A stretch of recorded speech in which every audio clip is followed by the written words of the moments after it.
عثمان رضی الله تعالی چې کله مقبرې ته ورغې او په قبر به سترګې ولګېدې نو ډېر زیات په ژړل، حتی تر دې پورې چې دا اوښکې به په دې ږیره باندې بهېدې. نو چا ترې تپوس وکړو عثمانه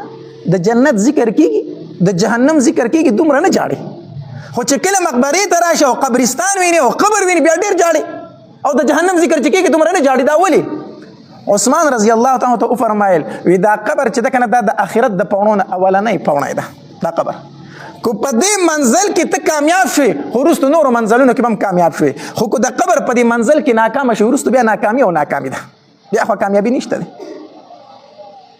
دې وجې نه نبي علیه الصلاة وسلام به فرمایل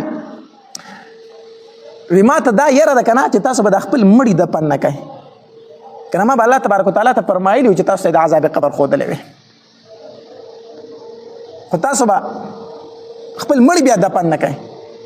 او نبی علیه الصلاة وسلام فرمایل وی دې څاروو باندې عذاب قبر نشته دی، کو چېرته په دوی باندې عذاب قبر وی په دې ځناور باندې که نه تاسو به د دوی نه یو سیغ غوښه هم نه وخوړلی، په دې څاروو بر سره غوښه نه وراغلې، کو چېرته دوی ته پته وي چې په موږ باندې عذاب قبر شته دی. دې وجې نبی علیه الصلاة وسلام به فرمایل وی القبر روضة من ریاض الجنه او حفرة من حفر النیران. نبی علیه الصلاة وسلام به فرمایل وی دا قبر چې دی که نه دا د خاورو یو ډېرکې مه حسابوئ، دا د خاورو یو سلې مه حسابوئ، دا خو د جنت د باغچو نه یو باغچه ده یا د جهنم د کندو نه یو بدترینه کنده ده، یو بدترینه کنده ده. حدیث مبارک کې راځي نبی علیه الصلاة وسلام فرمایي وایي کله چې نیکمله انسان په دې قبر کې کېښودی شي، نیکمله انسان پکې کېښودی شي، دا قبر ورته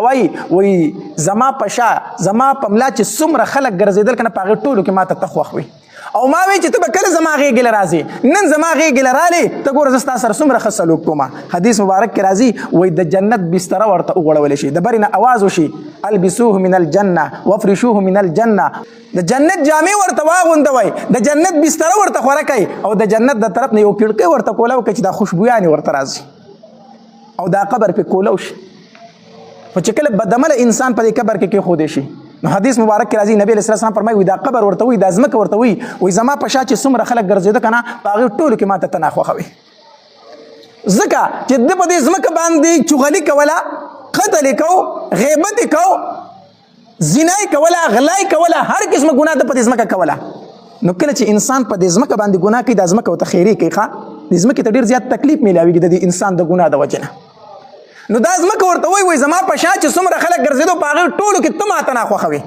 نن ته زما غېږې ته رالې ته ګوره چې ستا سره څه چل کومه. حدیث مبارک کې راځي وایي دا ځمکه پې داسې راجوخته شي راتنګه پې شي. نبی علیه الصلاة وسلام دا خپلې مبارکې ګوتې په یو بل کې داسې ورکړې وایي ده دا چجې دا پوښتې په یو بل کې داسې ورننوځي لکه څنګه چې زما دا ګوتې مبارکې په یو بل کې ورلې دا چجې په یو بل کې داسې ننوځي. د اسمان نه اواز وشي البسوه من النار وافرشوه له من النار، د جهنم جامې ورته واغوندوئ، د جهنم بستره ورته خوره کوي، او د جهنم د طرف نه دلته یو کړکۍ کولاو کوي چې دا لوګي ورته راځي دې قبر ته. الله تبارک وتعالی دې پناه را نصیب کړي. بیا حدیث مبارک کې راځي نبی علیه الصلاة وسلام فرمایي وایي یو کم 100 اژدهاګانې په ده باندې مسلط شي، یو کم 100 اژدهاګانې په هغه باندې مسلط شي او دې تر قیامته پورې چیچي. او نبی علیه الصلاة وسلام وفرمایل وایي د دغې اژدهاګانو نه کو چېرته یوه اژدها دنیا ته راله او دنیا کې پوکې سیرپ وو، د هغې پوکې به دومره زهر چې په مخ د ځمکه به چېرته شینکې زرغون نه شي، داسې خطرناک اژدهاګانې او ماران دي. نو نبی علیه الصلاة وسلام فرمایي وایي کو عذاب قبر د ځان نه سپکول غواړې او لر کول غواړې نو د الله ذکر کوه، د الله ذکر کوه. دا عذاب به هله سپکېږي چې کله ته څه کوې د الله ذکر کوې. الله او د ذکر یوه نغده فایده دا ده که نه چې کله تا په راحت کې د الله ذکر کو که نه نو په مصیبت کې به د الله دعاګانې ډېر زر قبلې. حدیث مبارک کې راځي نبی علیه الصلاة وسلام فرمایي وایي کوم انسان چې په راحت کې د الله ذکر کوي، راحت دی پې، سکون دی پې، بیا هم دی الله یادوي، نو وایي کله چې په ده باندې تکلیف شروع شي که نه او دی الله ته فریاد شروع کړي، الله ته اواز وکړي الله مصیبت را باندې راغلی دی، وایي دا فرشتې وایي چې یاره دا اواز خو څه اشنا غونته اواز دی، دا اواز خو مخکې مونږ ډېر اورېدو خو مخکې مونږ په سکون سره په آرام سره اورېدو او هغه اواز دی اوس پکې درد دی تکلیف دی، اواز اشنا دی.